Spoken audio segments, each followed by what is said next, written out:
Yeah, hi. One of the issues that has been prominent in the campaign, it's been on local TV, I've covered it at my website, is the issue of the fundraising email that your campaign sent out. And so I'd like to ask you whether you were aware of it when it was sent out and whether you had proof at the time that GOP operatives had been caught trying to take down your website. And your name, sir? William Jacobson, Legal Insurrection. I thought so. I mean, I received that fundraising solicitation. I tried to get answers from your campaign. They haven't responded to me for months. So now that you're here, I'd like to find out what your position is.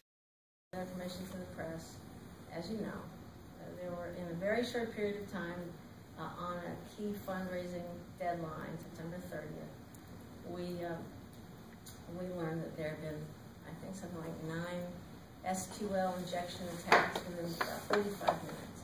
The only purpose of those kinds of attacks is to shut down your website on a time when we were collecting online donations, so time was critical.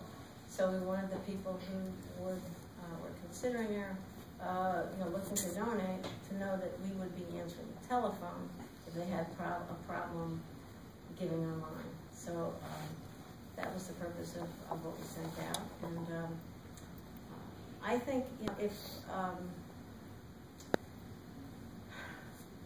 has anybody here seen the fake website that the GOP has put out? Okay. I think my fake website is called Martha Robertson for Congress. My own actual website is marthaforny.com. So, but people may just be Googling, looking for Martha Robertson for Congress. So you'll get to Martha Robertson for Congress, and it's a picture of me, and it's not the best. It's not the worst, but so I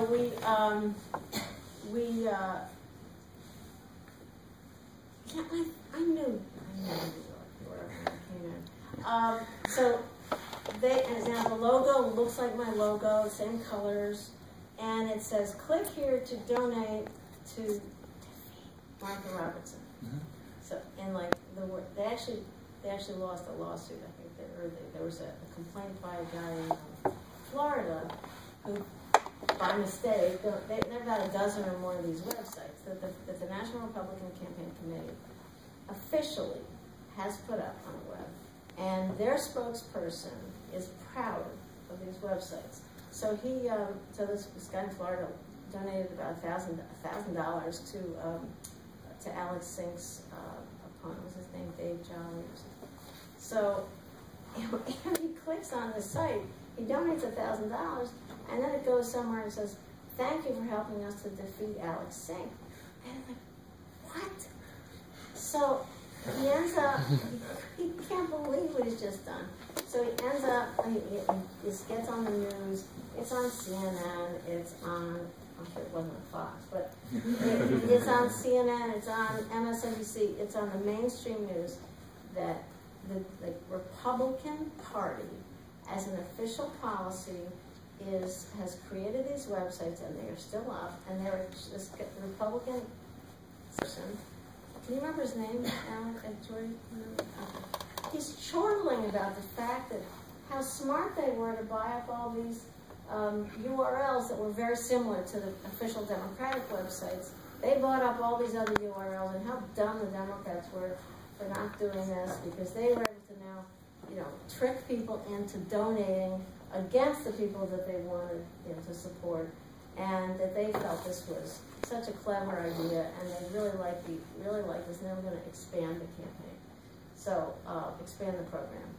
So I think that's kind of fraud. I don't know about you, but it certainly is not ethical. It is the kind of stuff that people can't stand without politics. And as a friend of mine said, if you can't beat them, cheat them. Well, I'd like to follow up because, I'd like to follow up because I don't think my question was answered. Excuse me, I don't think my question was answered. Sir, this is a student event, and this is a campaign manager. If you want to follow up with me. I'd like to find out whether you were aware, whether you had proof that the GOP tried to take it down. we came to a student event. To this isn't the place. Okay. I was just wondering how you felt about Tom Reed's foreign policy towards Israel. You know, his little. I'd like to get a statement. I'm not going to speak if you're not recording. Okay.